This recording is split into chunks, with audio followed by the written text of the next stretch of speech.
So our question is, who is Father Christmas? Is he the same character as Santa Claus, St. Nicholas, St. Nick, Kris Kringle or Santa? Or did he start out as something quite different? Let's go back to the beginning. Not as far back as the Nativity, but back to a time in England where personifications of Christmas were first recorded.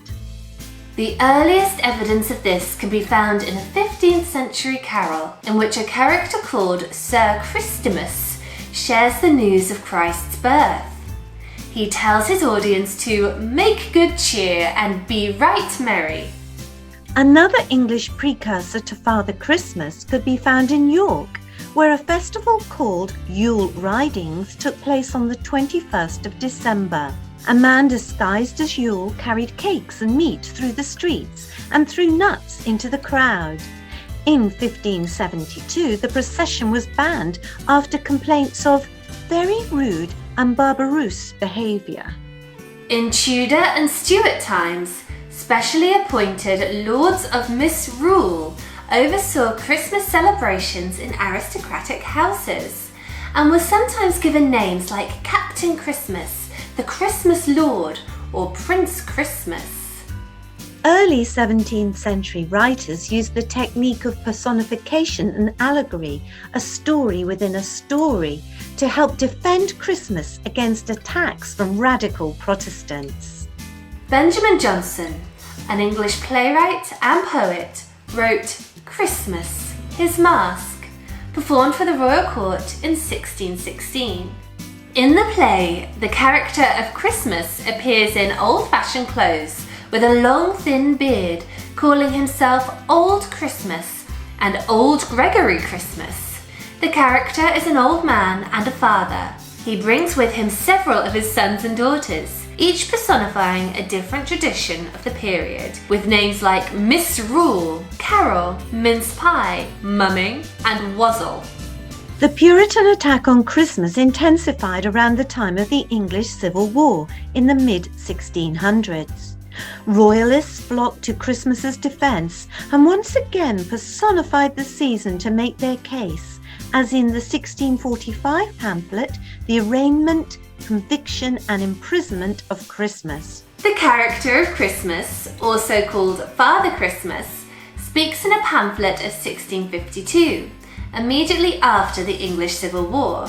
This was published anonymously by the satirical royalist poet John Taylor. The Vindication of Christmas, or his 12 years' observation upon the times. This first piece illustrates an old bearded Christmas in a brimmed hat, a long open robe and undersleeves. Christmas laments the pitiful quandary he has fallen into. He concludes with a verse, "Let's dance and sing and make good cheer, for Christmas comes but once a year." In 1647, Parliament banned Christmas altogether, along with several other seasonal holidays. In 1678, Josiah King reprinted his 1658 pamphlet with additional material. In this version, the restored Father Christmas is looking much better.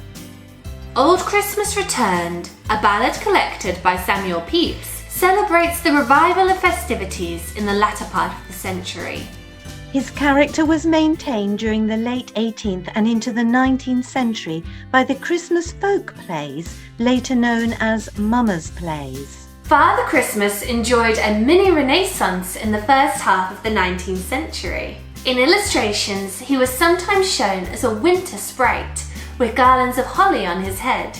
He was surrounded by food and drink, and featured in many folk plays of the era. He also closely resembles the Ghost of Christmas Present from A Christmas Carol by Charles Dickens. A famous image from the novel is John Leech's illustration of the Ghost of Christmas Present. The character wears a holly wreath, is shown sitting among food, drink and wassail bowl, and is dressed in the traditional loose furred gown. But he is in green rather than in red. Until Victorian times, Father Christmas was concerned with adult feasting and merrymaking. He had no connection with children, nor the giving of presents, nocturnal visits, reindeers, chimneys or stockings. One English tradition had been for fairies to visit on Christmas Eve, to leave gifts in shoes set out in front of the fireplace, as shown in this 1868 illustration, Fairy Gifts by J.A. Fitzgerald. But as later Victorian Christmases developed into child-centred family festivals, Father Christmas became a bringer of gifts. By the 1880s, the American Santa Claus had almost completely merged with Father Christmas and was popular across all parts of the country. The new customs had become established, with the nocturnal visitor sometimes being known as Santa Claus and sometimes as Father Christmas. He was often illustrated wearing a long red hooded gown trimmed with white fur. Any residual distinction between Father Christmas and Santa Claus largely faded away in the early years of the 20th century, and modern dictionaries consider the terms Father Christmas and Santa Claus to be synonymous. But hang on a minute, how did Santa Claus come about? Well, that story will be the subject matter of a future video by the Brit Girls. Merry Christmas, everybody! Ho, ho, ho!